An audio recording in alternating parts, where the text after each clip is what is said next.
Hi ಎಲ್ಲರಿಗೂ ನಮಸ್ಕಾರ. AJ ವ್ಲಾಗ್ಗೆ ಸ್ವಾಗತ. ನಾನು ಚಂದ್ರಿಕಾ. ಎಲ್ಲರೂ ಹೇಗಿದ್ದೀರಾ? ಐ ಹೋಪ್ ಎಲ್ಲರೂ ಚೆನ್ನಾಗಿದ್ದೀರಾ ಅಂತ ಭಾವಿಸ್ತಾ ನಾನು ಕೂಡ ತುಂಬಾನೇ ಚೆನ್ನಾಗಿದ್ದೀನಿ. ಸೊ ಇದು ಯುಗಾದಿ ಹಬ್ಬದ ವ್ಲಾಗ್, 2 days ವ್ಲಾಗ್ ಮಾಡ್ಕೊಂಡಿರುವಂತದ್ದು. ಸೊ ಆ ಒಂದು ವ್ಲಾಗ್ ಆಗಿರುತ್ತೆ. ಆಕ್ಚುಲಿ ಅಮ್ಮನ ಮನೇಲಿ ಹೋಗಿದ್ರೆ ತುಂಬಾನೇ ಚೆನ್ನಾಗಿ ಸೆಲೆಬ್ರೇಟ್ ಮಾಡ್ತಾ ಇದ್ವಿ. ಅತ್ತ ಮನೆಗೆ ಹೋಗಿದ್ರು ಅಷ್ಟೇ ಚೆನ್ನಾಗಿ ಮಾಡ್ತಾ ಇದ್ವಿ. ಸೊ ಪ್ಲಾನ್ ಎಲ್ಲ ಅನ್ಕೊಂಡಿದ್ ಪ್ಲಾನ್ ಎಲ್ಲ ಉಲ್ಟಾ ಹೊಡೆದೋಯ್ತು. ಏನೋ ಮಾಡ್ಬೇಕು ಅನ್ಕೊಂಡ್ವಿ, ಇನ್ನೇನೋ ಆಗೋಯ್ತು. ಸೊ ನಮ್ಮ ಹಸ್ಬೆಂಡ್ಗೆ ಏನೋ ರಜಾ ಇತ್ತು, ಬಟ್ ನನಗ್ ರಜಾ ಇರ್ಲಿಲ್ಲ. ಅದೇ ಒಂದು ದೊಡ್ಡ ಸಮಸ್ಯೆ ಆಗಿದ್ದು. ಸೊ ಇನ್ನ ಎಂತ ಮಾಡೋದು, ಅಲ್ಲಿ ರಜಾ ಕೇಳಿದ್ರೆ ಇವತ್ತು ಕೊಡಕ್ ಆಗೋದೇ ಇಲ್ಲ ಅಂತ ಮುಖ ಕೊಡದಂಗೆ ಹೇಳ್ಬಿಟ್ರು. ತುಂಬಾನೇ ಬೇಜಾರಾಗೋಯ್ತು. ಬಟ್ ಹಬ್ಬದ ದಿನ ಎಷ್ಟು ಸಾಧ್ಯನೋ ಅಷ್ಟು ಏನಾಗುತ್ತೋ ಮನೆಯಲ್ಲಿ ಸಿಹಿ ಮಾಡ್ಬಿಟ್ಟು ದೇವರಿಗೆ ಪೂಜೆ ಮಾಡ್ಬಿಟ್ಟು ಹೋಗೋಣ ಅಂತ ಅನ್ಕೊಂಡು ಬೆಳಗ್ಗೆ ಒಂದು 6 o'clock ಎದ್ದು ಮನೆಯೆಲ್ಲ ಕ್ಲೀನ್ ಮಾಡ್ಕೊಂಡು, ನೈಟ್ ಎಲ್ಲ ಕ್ಲೀನ್ ಮಾಡಿರ್ತೀನಿ. ಇನ್ನೊಂದ್ಸಲ ಹಂಗೆ ರ್ಯಾಂಡಮ್ ಆಗೆಲ್ಲ ಕ್ಲೀನ್ ಮಾಡ್ಕೊಂಡು ಎದ್ದು ಅರಶಿನ ನೀರು ಕುಡ್ದು ಅದಾದ್ಮೇಲೆ ಹಸ್ಬೆಂಡ್ ಕೂಡ ಡೈರೆಕ್ಟ್ ಸ್ನಾನಕ್ಕೆ ಹೋದ್ರು. ಸ್ನಾನ ಮಾಡ್ಕೊಂಡು ಬಂದು ದೇವ್ರ ಪೂಜೆ ಎಲ್ಲ ಮಾಡ್ಲಿಕ್ಕೆ ರೆಡಿ ಮಾಡ್ತಾ ಇದಾರೆ, ನೋಡ್ತಾ ಇರ್ಬೋದು. ಇನ್ನು ನಾನ್ ಕೂಡ ಮನೇಲಿ ಬೇರೆ ಏನೆಲ್ಲ ಕೆಲಸ ಇರುತ್ತೆ ಅದನ್ನೆಲ್ಲ ಮಾಡ್ಕೊಂಡು ಟಿಫನ್ಗೆಲ್ಲ ರೆಡಿ ಮಾಡ್ತಾ ಇದ್ದೆ. ಇನ್ನು ನಮ್ಮನೆಗೆ ಒಂದು ಕಷಾಯ, ಒಂದು ಯಾವ್ದೋ ಡಿಟಾಕ್ಸ್ ಡ್ರಿಂಕ್ ಇರ್ಬೇಕು. ನಮ್ಮ ಹಸ್ಬೆಂಡ್ಗೆ ಅಂತೂ ಈಗ ಬೇಸಿಗೆ ಇರೋದ್ರಿಂದ ಕಂಪಲ್ಸರಿ ರಾಗಿ ಗಂಜಿ ಇರ್ಬೇಕು. ಅದ್ರ ಜೊತೆಗೆ ವಿತ್ ಮಜ್ಜಿಗೆನೂ ರೆಡಿ ಮಾಡ್ಬೇಕು. ಆ ಮಜ್ಜಿಗೆ ಚಿಯಾ ಸೀಡ್ಸ್, ಸಬ್ಜಾ ಸೀಡ್ಸ್ ಎಲ್ಲ ಹಾಕಿ ಮಜ್ಜಿಗೆ ರೆಡಿ ಮಾಡ್ಬಿಟ್ಟು ನನಗೆ ಡಿಟಾಕ್ಸ್ ಡ್ರಿಂಕು ಮಾಡ್ಕೊಂಡಿದ್ದು. ಸೋಂಪಿಂದು ಡ್ರಿಂಕ್ಸ್ ಮಾಡ್ಕೊಂಡೆ, ಅಂದ್ರೆ ಕಷಾಯ ಮಾಡ್ಕೊಂಡಿದ್ದು. ತುಂಬಾನೇ ಹೆಲ್ತ್ಗೆ ಒಳ್ಳೇದು. ಇದಾದ್ಮೇಲೆ ನಾನು ಕೂಡ ಪುದೀನ ಜ್ಯೂಸ್ ಮಾಡ್ಕೊಂಡು ಲೈಟ್ ಆಗಿ ಟಿಫನ್ ಮಾಡ್ಕೊಂಡು, ಟೈಮ್ ಬೇರೆ ಆಗ್ಬಿಟ್ಟಿತ್ತು, ಬೇಗ ಹೋಗ್ಬೇಕಿತ್ತು. ಸೊ ಶೂಟ್ ಕೂಡ ಆಗ್ತಾ ಇದೆ, ನೋಡ್ತಾ ಇರ್ಬೋದು. ಅದನ್ನ ಒಂದು ಸಣ್ಣ 2 ಕ್ಲಿಪ್ನು ಕೂಡ ಆಡ್ ಮಾಡಿದೀನಿ. ಯುಗಾದಿ ಹಬ್ಬದ ಒಂದು ವಿಶ್ನ ತಿಳಿಸಿರುವಂತದ್ದು ಕರ್ನಾಟಕದ ಜನತೆಗೆ. ಇನ್ನು ಡ್ರೆಸ್ ನೋಡ್ತಾ ಇರ್ಬೋದು ಎಷ್ಟು ಕ್ಯೂಟ್ ಆಗಿದೆ. ಹಬ್ಬಕ್ಕೆ ಅಂತ ಕೊಡ್ಸಿದ್ದು ತುಂಬಾನೇ ಚೆನ್ನಾಗಿತ್ತು. ರೋಡಲ್ಲಿ ಕುತ್ಕೊಳ್ಳೋ ಅಂತ ಪರಿಸ್ಥಿತಿ. ಸುಮಾರು 1 ಗಂಟೆಯಿಂದ ಕಾಯ್ತಾ ಇದೀವಿ, ಒಂದು ಬಸ್ ಬರ್ತಾ ಇಲ್ಲ ನಮ್ಮ ಮನೆ ಬರೋಕ್ಕೆ. ಏನು ಮಾಡೋದು, ಇವತ್ತು ಬೇರೆ ಯುಗಾದಿ ಹಬ್ಬ. ಎಲ್ಲರೂ ಫ್ಯಾಮಿಲಿ ಜೊತೆ ಇಲ್ಲೇ ಮಾಡ್ತಾ ಇದ್ವಿ ಯುಗಾದಿ ಹಬ್ಬ. ಮನೇಲಿ ನೋಡಿದ್ರೆ ಕರಿತಾ ಇದ್ರೆ ಫೋನ್, ಚೆಲ್ಲಿದ್ದೀರಾ ಎಲ್ಲಿದ್ದೀರಾ ಅಂತ. ಇಲ್ಲಿ ಅಮ್ಮ ಕಾಯ್ತಾ ಇದ್ದಾರೆ, ನಮ್ಮನ್ನ ಹಸ್ಬೆಂಡ್ ಕಾಯ್ತಾ ಇದ್ದಾರೆ. ಇಲ್ಲಿ ನೋಡಿದ್ರೆ ನಾವು ರೋಡಲ್ಲಿ ಕುತ್ಕೊಂಡಿದ್ವಿ ಬಸ್ಗೋಸ್ಕರ. ಅಟ್ಲೀಸ್ಟ್ ರ್ಯಾಪಿಡೋ ಮಾಡ್ಕೊಂಡು ಹೋಗೋಣ ಅಂದರೆ 200-300 ರೂಪಾಯಿ. ಬಸ್ಗೆ ಹೋಗೋಣ ಅಂತ, ಫ್ರೀ ಬಸ್ ಅಂತ ಹೋಗೋಣ ಅಂತ ಕಾಯ್ಕೊಂಡು ಕುತ್ಕೊಂಡ್ರೆ ಗಂಟೆ ಕಾಯ್ತಾ ಇದ್ದೀವಿ. ಅಂಕಲ್, ನೀವು ಬಸ್ಸಿಗೆ ಕಾಯ್ತಾ ಇರೋದು? 14 ಇವಾಗ ಹೋಯ್ತು ಬಸ್ಸು. ಹೋಗಿ ನಾವು ಡೈಲಿ 7 ಕಾಲಿಗೆ ಹೋಗೋದು. ಹಾಂ, ಅದೇ 9 ಗಂಟೆಗೆ ಹೋಗ್ತಾ ಇದ್ದೀವಿ ಮನೆಗೆ. Finally bus. ನಮ್ಮ ಯುಗಾದಿ ಹೆಂಗಿದೆ ಕಮೆಂಟ್ ಮಾಡಿ ತಿಳಿಸಿ. ಸೊ ಹಬ್ಬದಲ್ಲೂ ಕೆಲಸ ಮುಗಿಸ್ಕೊಂಡು, ಎಷ್ಟೇ ಸ್ಟ್ರೆಸ್ ಇದ್ರು ಕೆಲಸ ಮುಗಿಸ್ಕೊಂಡು ಬಂದು ಬೇಗ ಅಟ್ಲೀಸ್ಟ್ 7 ಗಂಟೆಗೆ ಆಫೀಸ್ ಬಿಡೋದು. ಹಾಗಾಗಿ ನಾವು 6:15 ಬಂದು ಬಸ್ಸಿಗೆ ಕಾಯ್ತಾ ಇದ್ದೀವಿ. ಎಷ್ಟು ಗಂಟೆ, 8:00 ಬಸ್ ಬಂದಿದೆ. ನಮ್ಗಂತೂ ಸಿಕ್ಕಾಬಟ್ಟೆ ಬೇಜಾರಾಗೋಯ್ತು. ಏನ್ ಗುರು ಇದು, ಬೇಗ ಹೋಗಿ ಸೆಲೆಬ್ರೇಟ್ ಮಾಡೋಣ ಅಂತ ಅನ್ಕೊಂಡ್ರೆ ಇವತ್ತೇ ಹಬ್ಬದ ದಿನ ಲೇಟಾಗಿ ಬಂದಿದೆ ಅಂತ. ಇನ್ನು ಬೆಳಗ್ಗೆ ನಾನು ಹಸ್ಬೆಂಡ್ ಸ್ವಲ್ಪ ಚಿಕ್ಕದ ಕಿರಿಕ್ ಕೂಡ ಮಾಡ್ಕೊಂಡಿದ್ವಿ.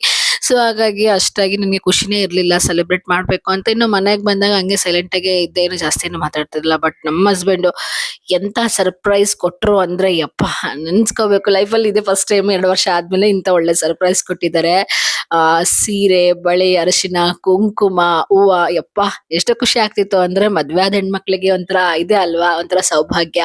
ಹಸ್ಬೆಂಡ್ ಏನೇ ಮಾಡಿರ್ಲಿ, ಏನೇ ಜಗಳ ಆಡಿರ್ಲಿ, ಫೈನಲ್ ಆಗಿ ಈ ತರ ಬಂದು ಸರ್ಪ್ರೈಸ್ ಆಗಿ ಇನ್ನೊಂದು ಕೊಟ್ರು ಅಂತಂದ್ರೆ, ಅದ್ರಲ್ಲೂ ಬೇಸಿಕ್ ಆಗಿ ಹೆಣ್ಮಕ್ಳಿಗೆ, ಮದ್ವೆ ಆದಂತ ಹೆಣ್ಮಕ್ಳಿಗೆ ಬೇಕಾದಂತ ಒಂದು ಥಿಂಗ್ಸ್ ಇದೆಲ್ಲ, ಸೀರೆ ಬಳೆ ಎಲ್ಲ ಕೊಟ್ಟಾಗ ಎಷ್ಟು ಖುಷಿ ಆಗುತ್ತೆ ಅಂದ್ರೆ, ನನ್ಗಿದ್ದಂತ ಅವ್ರ ಮೇಲೆ ಒಂದಿಷ್ಟು ಕೋಪ ಆಯ್ತು. ಆಕ್ಚುಲಿ ಗಂಡ ಹೆಂಡತಿ ಅಂದ್ಮೇಲೆ ಒಂದಿಷ್ಟು ಮನಸ್ತಾಪಗಳು ಬಂದೇ ಬರ್ತವೆ. ಎಷ್ಟೇ ಚೆನ್ನಾಗಿದ್ರು, ಎಷ್ಟೇ ದೊಡ್ಡ ಹೈ ಲೆವೆಲ್ ಮೇಂಟೈನ್ ಮಾಡ್ತಾ ಇದ್ರು, ಪಬ್ಲಿಕ್ ಮುಂದೆ ತುಂಬಾನೇ ಚೆನ್ನಾಗಿ ತೋರ್ಪಡಿಕೆ ಮಾಡ್ತಾ ಇದ್ರು ಕೂಡ ಒಂದಿಷ್ಟು ಮನಸ್ತಾಪ ಅನ್ನೋದು ಇದ್ದೇ ಇರುತ್ತೆ. ಅದೇ ರೀತಿಯಾಗಿ ಎಲ್ಲರ ಮನೆಯಲ್ಲಿ, ಎಲ್ಲರ ಲೈಫಲ್ಲಿ ಇದ್ದೇ ಇರುತ್ತೆ. ಅದೇ ರೀತಿಯಾಗಿ ನಮ್ಮ ಲೈಫಲ್ಲಿ ಇರುವಂತದ್ದು ಸಣ್ಣ ಪುಟ್ಟ, ಯಾವಾಗ್ಲೂ ಅಲ್ಲ, ಯಾವಾಗೋ ಒಂದ್ಸಲಿ. ಬಟ್ ಇಂತ ಒಳ್ಳೆ ಸರ್ಪ್ರೈಸ್ ಕೊಟ್ಟಾಗ ಏನೇನ್ ನಾವ್ ಎಷ್ಟೇ ಒಂದ್ ಕಿರಿಕ್ ಮಾಡಿ ಇಟ್ಕೊಂಡ್ರು, ಚಿಕ್ಕ ಪುಟ್ಟ ವಿಚಾರಕ್ಕೆ ಮನಸ್ತಾಪ ಆದ್ರೂ, ಅಪ್ಪ ಇದನ್ನ ಕೊಟ್ಟಿದ ತಕ್ಷಣ ಎಲ್ಲಾನು ಮರ್ತೋಯ್ತು ಅಂತಾನೆ ಹೇಳ್ಬೋದು. ಶುಭಾಶಯಗಳು. ಬೇವು ಬೆಲ್ಲ ತಿಂದು ಎಲ್ಲರೂ ಸಿಹಿಯಾಗಿ ಈ ಒಂದು ಹೊಸ ವರ್ಷನ ತುಂಬಾನೇ ಚೆನ್ನಾಗಿ ಸೆಲೆಬ್ರೇಟ್ ಮಾಡಿ. ಸೊ ಆಕ್ಚುಲಿ ನಾವು ಈಗ ಇವತ್ತು ಹೊಸ ವರ್ಷ ಇದೆ, ನಾನು ಮಾಡ್ತಾ ಇದ್ದೀನಿ. ಬಟ್ ವಿಡಿಯೋಸ್ ಯಾವಾಗ ಹಾಕಿರ್ತೀನೋ ಗೊತ್ತಿಲ್ಲ. ಬಟ್ ಹಿಂದೂಗಳ ಪ್ರಕಾರ ಹೊಸ ವರ್ಷ ಅನ್ನೋದು ಈ ಒಂದು ಯುಗಾದಿಯಿಂದ ಆರಂಭ ಆಗುತ್ತೆ. ಸೊ ಯುಗಾದಿ ಅಂತಂದ್ರೆ ನ್ಯೂ ಬಿಗಿನಿಂಗ್. ಸೊ ಎಲ್ಲರೂ ತುಂಬಾ ಚೆನ್ನಾಗಿ ಒಂದು ಹಬ್ಬನ ಸೆಲೆಬ್ರೇಟ್ ಮಾಡಿರ್ತಾರೆ ಅಂತ ಅನ್ಕೊಂತೀನಿ. ಇನ್ನು ಆಕ್ಚುಲಿ ನಾನು ಕೂಡ ಮಾರ್ನಿಂಗ್ ಇಂದಾನೆ ವ್ಲಾಗ್ ಮಾಡ್ಬೇಕು ಅಂತ ಸ್ಟಾರ್ಟ್ ಮಾಡ್ಕೊಂಡಿದ್ದೆ. ಒಂದು ಹಾಲಿನ ವಿಚಾರವಾಗಿ ನನ್ನ ಹಸ್ಬೆಂಡ್ ಮತ್ತೆ ಸಿಕ್ಕಾಪಟ್ಟೆ ಮಿಸ್ಅಂಡರ್ಸ್ಟ್ಯಾಂಡಿಂಗ್ ಬಂದು ತುಂಬಾ ಇವತ್ತು ಬೇಜಾರಲ್ಲೇ ಇದ್ದೆ. ದಿನಾನ ಹಿಂಗೆ ಕಳ್ದೋಗುತ್ತೆ. ಈ ಒಂದ್ ಯುಗಾದಿ ಅನ್ನೋದು ತುಂಬಾ ಡಿಸಪಾಯಿಂಟ್ ಆಗುತ್ತೆ ಅಂತ ಅನ್ಕೊಂಡೆ ನಾನು. ತುಂಬಾ ಮತ್ತು ಬಂದ ಆಫೀಸಿಂದ ಮತ್ತು ಅಲ್ಲಿ ಬಸ್ ಸರಿಯಾಗಿ ಸಿಕ್ಕಿರ್ಲಿಲ್ಲ. ತುಂಬಾ ಬೇಜಾರಿಂದಾನೇ ಬಂದೆ. ಏನ್ ಇವತ್ತು ಮಾರ್ನಿಂಗ್ ಇಂದ ಸ್ವಲ್ಪ ಹೊಸ ವರ್ಷ ಅಂತ ಅಷ್ಟೇನೆ ಅವತ್ತಿನ ದಿನ ತುಂಬಾ ಚೆನ್ನಾಗಿದ್ದಾಗ ವರ್ಷ ಪೂರ್ತಿ ಚೆನ್ನಾಗಿರುತ್ತೆ ಅಂತ ಹೇಳ್ತಾರೆ. ಆದ್ರೆ ಹಿಂಗಾಗೋಗ್ಬಿಡ್ತಲ್ಲ ಅಂತ ಅದೇ ಯೋಚನೆಯಲ್ಲಿದ್ದೆ. ಸೊ ಮನೆಗ್ ಬಂದ ತಕ್ಷಣ ಮತ್ತು ನನ್ಗೆ ಬೇಜಾರಾಗ್ತಾ ಇತ್ತು. ಸೊ ಆ ಬೇಜಾರ್ನೆಲ್ಲ ಒಂದು ಕ್ಷಣಕ್ಕೆ ಎಲ್ಲಾನು ಕಡಿಮೆ ಮಾಡ್ಬಿಟ್ರು. ಸೊ ಫಸ್ಟ್ ಟೈಮ್ ಮದ್ವೆ ಆಗಿ 2 ವರ್ಷಕ್ಕೆ ನನಗೆ ಅಂದ್ರೆ ಎಲ್ಲಾ ಕೊಡಿಸಿದಾರೆ ಇಲ್ಲ ಅಂತಲ್ಲ, ಬಟ್ ಸರ್ಪ್ರೈಸ್ ಆಗಿ ಕೊಡ್ಸಿರೋದು ಫಸ್ಟ್ ಟೈಮ್ ಅಂದ್ರೆ ಸ್ಯಾರಿ. ತುಂಬಾ ಖುಷಿ ಆಗ್ತಿದೆ, ಹೇಳ್ಲಿಕ್ಕೆ ಆಗಲ್ಲ. ಅದು ಆಕ್ಚುಲಿ ನನ್ ಫೇವ್ರೆಟ್ ಕಲರ್ ತಂದಿದ್ದಾರೆ. ಬಳೆ ಕೊಡ್ಸಿದ್ರು, ಈಗ ನಿಮ್ಗೆ ಮುಂಚೆಗೆ ವಿಡಿಯೋ ಹಾಕಿದೀನಿ ನೋಡಿರ್ಬೋದು. ಅದು ಹೇಳಿಕ್ ಆಗಲ್ಲ. ಪ್ರತಿಯೊಬ್ಬ ಮದ್ವೆ ಆದಂತ ಹೆಣ್ಮಕ್ಳಿಗೆ ಬೇಕಾಗಿರುವಂತದ್ದೇ ಅರಿಶಿನ, ಕುಂಕುಮ, ಹೂವು, ಸೀರೆ, ಬಳೆ ಇದೇ ಮೇನ್ ಆಗಿ. ಎಷ್ಟೇ ಮಾಡಲ್ ಆಗಿರ್ಬೋದು ಅಥವಾ ಎಷ್ಟೇ ರಿಚ್ ಪರ್ಸನ್ಸ್ ಇರ್ಬೋದು ಹೆಣ್ಮಕ್ಳು, ಸೊ ಅವ್ರಿಗೆ ಮೇನ್ ಆಗಿ ಬೇಕಾಗಿರುವಂತದ್ದೇ ಇದು ಹೆಣ್ಮಕ್ಳಿಗೆ ಮದ್ವೆ ಆಗಿರೋ. ನನಗೆ ತುಂಬಾ ಖುಷಿ ಆಯ್ತು. ಲಾಸ್ಟ್ ಟೈಮ್ ಯುಗಾದಿಗೂ ಸಹ ಕೊಡ್ಸಿದ್ರು, ಅದು ಸಹ 3,000 ರೂಪಾಯಿ ಸ್ಯಾರಿನೇ. ಬಟ್ ಅಲ್ಲಿ ನಾವು ತುಂಬಾ ಬಿಟ್ಟಿದ್ವಿ. ಇದೇ ನಾನು ಇಲ್ಲೆಲ್ಲ ತಂದಿರ್ತಾರೆ ಅನ್ಕೊಂಡೆ, ಬಟ್ ಸುದರ್ಶನ್ ಸಿಲ್ಕ್ ಅಲ್ಲಿ ಹೋಗಿ ತಗೊಂಬಂದಿದ್ದಾರೆ. ಫಸ್ಟ್ ಟೈಮ್ ಹೋಗ್ಬಿಟ್ಟು ಚೂಸ್ ಮಾಡ್ಕೊಂಡು ಒಬ್ರೇ ಹೋಗಿ ತಂದಿರೋದಲ್ಲಮ್ಮ. ಹೇಗೆ ಅನಿಸ್ತಲ್ಲ ಹೋದ? ನೀವ್ ಯಾರ ಹತ್ರ ಕೇಳಿದ್ರಿ? ಹೆಂಗಿದೆಲ್ಲ ನೀವು ಮಾಡ್ಕೊಂಬಂದ್ರಿ? ಪ್ಲಾನೇ ಗೊತ್ತಿಲ್ಲ ಈ ತರ ಮಾಡ್ತಾರೆ ಅನ್ನೋದ್ರೆ ನನಗೆ ಗೊತ್ತಿಲ್ಲ. ಪ್ಲಾನ್ ಹೆಂಗ್ ಹೇಳೇ ಇಲ್ಲ, ಒಂದು ಚೂರು ಬಿಟ್ಕೊಟ್ಟಿಲ್ಲ. ನಾನು ಬಂದ ತಕ್ಷಣ ಫ್ರೆಶ್ ಅಪ್ ಆಗು ಅಂತಿದ್ದು. ಹೊರಗಡೆ ಹೋಗೋಣ ಅಂತ. ನಾನ್ ಬರಲ್ಲ, ನಾನ್ ಬರಲ್ಲ ಅಂತ ನಾನ್ ಹೇಳ್ತಿದ್ದೆ. ಅದಕ್ಕೆ ಸಡನ್ ಆಗಿ ನನ್ನ ಫ್ರೆಶ್ ಅಪ್ ಆಗಿ ತಂದು ಕೊಟ್ರು. ನನಗ್ ಶಾಕು. ತುಂಬಾನೇ ಖುಷಿ ಆಯ್ತು. ಅವ್ರ ಮೇಲೆ ಇದ್ದಂತ ಬೇಜಾರು ಎಲ್ಲಾನು ಹೊರಟೆ ಹೋಗ್ಬಿಡ್ತು. ಒಂದ್ ಸೀರೆ ಎಲ್ಲ ಅರಿಶಿನ ಕುಂಕುಮ ಎಲ್ಲ ಕೈಯಲ್ಲಿ ಇಟ್ಕೊಂಡ ತಕ್ಷಣ. ಬಟ್ ಯಾರು ಹೇಳಿದ್ರಿ ನಿಮ್ಗೆ ಈ ತರ ಪ್ಲಾನ್ ಅಂದ್ರೆ ನಿಮ್ ಕಾನ್ಸೆಪ್ಟ್ ಬೈತಾ ಮಾಡ್ಬೇಕು? ಯಾವಾಗ್ಲಿಂದ ಅಲ್ಲ, ಈಗ ಈ ಟೈಮಲ್ಲಿ ಇವಾಗೆ ಕೊಡ್ಬೇಕು ಅಂತ ಹೆಂಗ್? ಯಾಕೆಂದ್ರೆ ನಮ್ದು ಯುಗಾದಿ ಹೊಸ ವರ್ಷ ಬೇರೆ. ಯುಗಾದಿ ಹಬ್ಬ ಫಸ್ಟ್ ಹಬ್ಬ ವರ್ಷದ್ದು. ಹಂಗಾಗಿ ಹೆಣ್ಮಕ್ಳಿಗೆ ಮೇನ್ ಆಗಿ ಬೇಕಾಗಿರೋದೇ ಇದೆ ಅಲ್ವಾ? ಅರಿಶಿನ, ಕುಂಕುಮ, ಬಳೆ, ಹೂವು, ಸೀರೆನೆ. ಹೌದಾ ಇಲ್ಲ? ಭಾರತೀಯ ಸಂಸ್ಕೃತಿ ಪ್ರಕಾರ ಕೊಟ್ಟೆ. ಚೆನ್ನಾಗಿದೆ. ಕಲರ್ ಚೂಸ್ ಹೆಂಗ್? ಅಲ್ಲಿ ಯಾರಾದ್ರೂ ಹೆಲ್ಪ್ ಮಾಡಿದ್ರ? ನಾನೇ ಹೋದೆ ಕೆಳಗಡೆ ಎಲ್ಲ ಬೇರೆ ತರದ ಸಿಲ್ಕ್ ಸ್ಯಾರಿ ಬೇಕು ಅಂತಂದೆ. ಅದಕ್ಕೆ ಫಸ್ಟ್ ಫ್ಲೋರ್ ಅಂತಂದ್ರು. ಹೋದೆ, ಅಲ್ಲಿದ್ದೆ. ಇದೊಂದ್ ನೋಡ್ದೆ. ಇದನ್ನ ನೋಡಾದ್ಮೇಲೆ ರೆಡ್ ಒಂದ್ ನೋಡ್ದೆ. ರೆಡ್ ಯಾಕೋ ಇಷ್ಟ ಆಗ್ಲಿಲ್ಲ, ಅದಕ್ಕೆ ಇದನ್ನೇ ಚೂಸ್ ಮಾಡ್ಕೊಂಡು. ಬೇರೆ ಟ್ರಿಬಲ್ ಅಂದ್ರೆ ಕಲರ್ಸ್ ಇರ್ತಿದ್ವಲ್ಲ, ಆತರ ನೋಡ್ಬೇಕಿತ್ತಲ್ಲ ಅಪ್ಪಿ. ಟ್ರಿಬಲ್ ಕಲರ್ಸ್ ಅವೆಲ್ಲ ತುಂಬಾ ರೇಟ್. ಅವೆಲ್ಲ 9,000, 10,000, 12,000 ಆಯ್ತು. ಅದಕ್ಕೆ ಬೇಡ, ಇನ್ನೊಂದ್ ಟೈಮ್ ಕೊಡ್ಸಿರ ಅಂತಂದ್ರೆ ಇದನ್ನೇ ಇರ್ಲಿ ಯಾವ್ದಾದ್ರು. ಆಕ್ಚುಲಿ ನಾನು ಇಲ್ಲೇನೆ ಯಾವಾಗ್ಲೂ ರೆಗ್ಯುಲರ್ ಆಗಿ ಏನಾದ್ರು ಸಣ್ಣ ಪುಟ್ಟ ಏನೋ ಐಟಮ್ಸ್ ಬೇಕಂತ ತಗೊಂತಾ ಇರ್ತೀವಲ್ಲ. ಅವಾಗ ಒಂದ್ 2-3 ಸಲ ಡ್ರೆಸ್ ಕೊಡ್ಸಿದ್ರಲ್ಲ, ಅಲ್ಲೇ ಏನಾದ್ರು ತಗೊಂಬಂದ್ರೆ ಅಂತ ಅನ್ಕೊಂಡು, ಇವ್ರು ನೋಡ್ರೆ ಚಿಕ್ಕಪೇಟೆ ಹೋಗಿ ಇಷ್ಟೆಲ್ಲ ಪ್ಲಾನ್ ಮಾಡ್ಕೊಂಡು ತಗೊಂಬಂದಿದ್ದಾರೆ.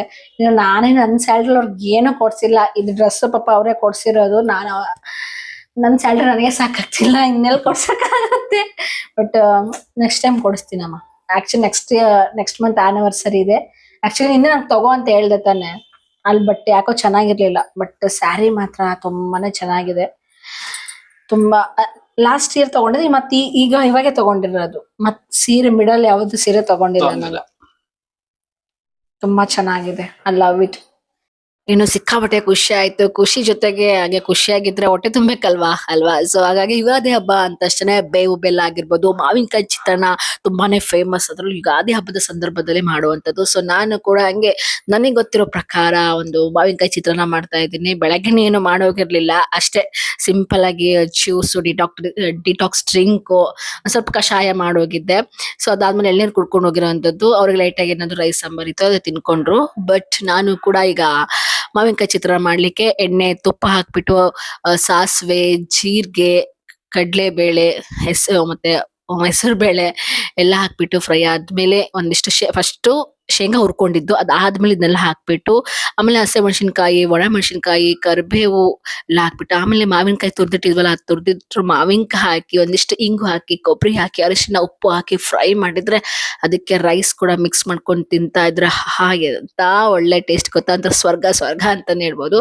ತುಂಬಾನೇ ಚೆನ್ನಾಗಿರುತ್ತೆ. ಅದ್ರ ಯುಗಾದಿ ಸಂದರ್ಭದಲ್ಲಿ ಮಾವಿನ ಎಲೆ ಚಿಗುರುತ್ತೆ ಅಂತ ಹೇಳ್ತಾರಲ್ವಾ, ಅದೇ ರೀತಿಗೆ ಮಾವಿನಕಾಯಿ ಚಿಗುರುವಂತ ಮಾವಿನಕಾಯಿ ತಂದು ಮಾವಿನ ಹಣ್ಣು ಮರದಲ್ಲಿ ಬಿಟ್ಟಂತ ಮಾವಿನ ತಗೊಂಡ್ಬಂದ್ಬಿಟ್ಟು ತಂದು ಕೊಟ್ಟಿದ್ದು ತೋಟದಿಂದ. ಸೊ ಅದನ್ನ ಮಾಡಿರೋಂಥದ್ದು ತುಂಬಾ ಟೇಸ್ಟಿ ಆಗಿತ್ತು, ಸಕ್ಕತ್ತಾಗಿತ್ತು. ಅದೇನೋ ಗೊತ್ತಿಲ್ಲ, ಅದಾದ್ಮೇಲೆ ತಿನ್ಕೊಂಡು ಅದ ನೆಕ್ಸ್ಟ್ ಡೇಗೆ ನಾವು ಇಲ್ಲ ಆಕ್ಚುಲಿ ಎಲ್ಲ ಹೊಸ್ತೊಡ್ಕು ಅಂತ ಮಾಡ್ತಾರೆ ನೆಕ್ಸ್ಟ್ ಡೇಗೆ. ನಮ್ ಕಡೆ ಆತರ ಇಲ್ಲ. ಯುಗಾದಿ ಚಂದ್ರ ನೋಡ್ಲಿಕ್ಕೆ ಮೇಲ್ ಬಂದಿದ್ದೀವಿ. ನಮ್ಮ ಹಸ್ಬೆಂಡ್ ಕೂಡ ನೋಡ್ತಾ ಇದ್ದಾರೆ. ಕಾಣಿಸ್ತೈತಮ್ಮ? ಎಲ್ಲಿ ಕಾಣಿಸ್ತಿದೆ ನೋಡಿ, ನೋಡಿ ಏನು ಹೇಳಂತಕ್ಕೆ ಬಂದಿರೋದೇ ಚಂದ್ರ ನೋಡೋಕ್ಕೆ.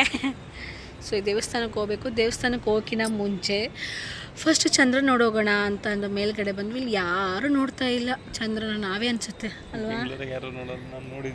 ಹೌದಾ? ನಮ್ಮೂರ ಕಡೆ ಅದಕ್ಕೆ ನಮ್ಮೂರುಗಳಿಗೆ ಎಲ್ಲಿ ಸ್ವಂತ ಊರುಗಳಲ್ಲೇ ಚಂದ ಪೂಜೆ ಆಗಿರ್ಬೋದು, ಒಂದು ಹಬ್ಬ ಹರಿದಿನ ಆಗಿರ್ಬೋದು.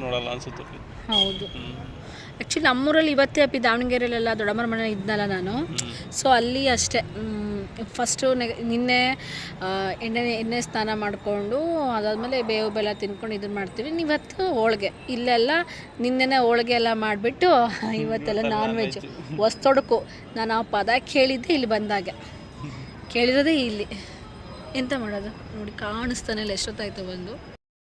ಇನ್ನು ನೆಕ್ಸ್ಟ್ ಡೇಗೆ ಚಂದ್ರ ನೋಡೋಕೆ ಅಂತಂದ ಮೇಲೆ ಹೋಗಿ ಹಾಫ್ ಅನ್ ಅವರ್ನ ನೋಡ್ತಾ ಇದ್ದೀವಿ. ನಮ್ಮ ಹಸ್ಬೆಂಡ್ ಅಲ್ಲೇ ಫೋಕಸ್ ಮಾಡಿ ನೋಡ್ತಾ ಇದ್ದಾರೆ. ಫೈನಲ್ ಆಗಿ ಅಪ್ಪಿ ನೋಡು ಬರೀ ಫೋನ್ ನೋಡ್ತಿದ್ಯಲ್ಲ ಅಂತ ಹೇಳ್ತಿದ್ರು. ನಾನು ಸಡನ್ ಆಗಿ ತಿರುಗಿ ನೋಡಿದೆ, ಫಸ್ಟ್ ಕಾಣಿಸಿದ್ದು ನನಗೆ ಸಿಕ್ಕಾಪಟ್ಟೆ ಖುಷಿ ಆಯ್ತು. ಇಷ್ಟೊತ್ತಿಂದ ನೋಡ್ತಿದ್ರ ನಿಮಗೆ ಕಾಣಿಸ್ತಿಲ್ಲ ನೋಡಿ, ನನಗೆ ಕಾಣಿಸ್ತು ಅಂತಂದು. ಯಾರಿಗೆ ಕಾಣಿಸಿದ್ರೆ ಇನ್ನು ಫೈನಲ್ ಆಗಿ ಕಾಣಿಸ್ತಿಲ್ಲ ಬಿಡು ಅಂತ ಹೇಳಿದ್ರು. ಇನ್ನು ಚಂದ್ರನ ನೋಡಾದ್ಮೇಲೆ ನಾವು ಪ್ರತಿಯೊಬ್ರು ದೇವರಿಗೆ ಕೈ ಮುಗ್ದು ದೇವಸ್ಥಾನಕ್ಕೆ ಹೋಗಿ ಬಂದು ಒಬ್ರಿಗೊಬ್ರು ಬೇವು ಕೊಟ್ಟು ಎಲ್ಲಾ ಸಂಬಂಧಿಕರಿಗೆ ಕುಟುಂಬಗಳಿಗೆ ಬೇವು ಕೊಟ್ಟು ಅದಾದ್ಮೇಲೆ ಅವ್ರಿಗೆ ಕಾಲ್ ಬಿದ್ದು ಆಶೀರ್ವಾದ ತಗೊಂಡು ಮನೆಯಲ್ಲಿ ಸಿಹಿ ಒಬ್ಬಟ್ಟನ್ನ ಊಟ ಮಾಡ್ತೀವಿ. ಬಟ್ ಅದು ನಮ್ಮ ಕಡೆ ಸಂಪ್ರದಾಯ. ಬಟ್ ಇಲ್ಲೆಲ್ಲ ಅಷ್ಟಾಗಿ ಇಲ್ಲ, ಬರೀ ಕೆಲಸ ಬೇರೆ ಇದ್ದಿದ್ರಿಂದ ಏನು ಮಾಡ್ಲಿಕ್ಕಾಗಿಲ್ಲ. ಮನೇಲೆ ಬೇವು ಶಾವಿಗೆ ಎಲ್ಲ ಬಸ್ತಿದ್ದು ಅಷ್ಟೇ, ಬಿಟ್ರೆ ಇನ್ನೇನು ಮಾಡ್ಲಿಕ್ಕಾಗಿಲ್ಲ. ನೆಕ್ಸ್ಟ್ ಡೇ ಹೋಳಿಗೆ ಮಾಡ್ಬೇಕು ಅಂತ ಅನ್ಕೊಂಡೆ, ಅದು ಕೂಡ ಆಗ್ಲಿಲ್ಲ. ಹಾಗಂತ ಏನು ಮಾಡ್ದೇನು ಇಲ್ಲ, ಒಂದಿಷ್ಟು ಸಿಹಿ ಮಾಡ್ಬಿಟ್ಟು ಖುಷಿಯಾಗಿದ್ದು ದೇವಸ್ಥಾನಕ್ಕೆ ಹೋಗಿ ಬಂದ್ವಿ. ಮತ್ತೆ ಅವ್ರ ಹಸ್ಬೆಂಡ್ ಕಾಲಿಗೆಲ್ಲ ಬಿದ್ದು ಆಶೀರ್ವಾದ ತಗೊಂಡೆ. ಅದೇ ಒಂದು ದೊಡ್ಡ ಸೌಭಾಗ್ಯ ಅಂತ ಹೇಳ್ಬೋದು. ಖುಷಿಯಾಗಿದ್ವಲ್ಲ, ಏನೋ ಒಂಚೂರು ಮನಸ್ತಾಪ ಆಗದೆ ಅಂತಂದು. ಸೊ ಇದಾಗಿತ್ತು ನಮ್ಮ ಯುಗಾದಿ ಹಬ್ಬದ ವ್ಲಾಗ್. ಯಾರಿಗೆಲ್ಲ ಈ ಒಂದು ವ್ಲಾಗ್ ಇಷ್ಟ ಆಗಿದೆ ಪ್ಲೀಸ್ ಒಂದು ಲೈಕ್ ಮಾಡಿ. Thank you so much.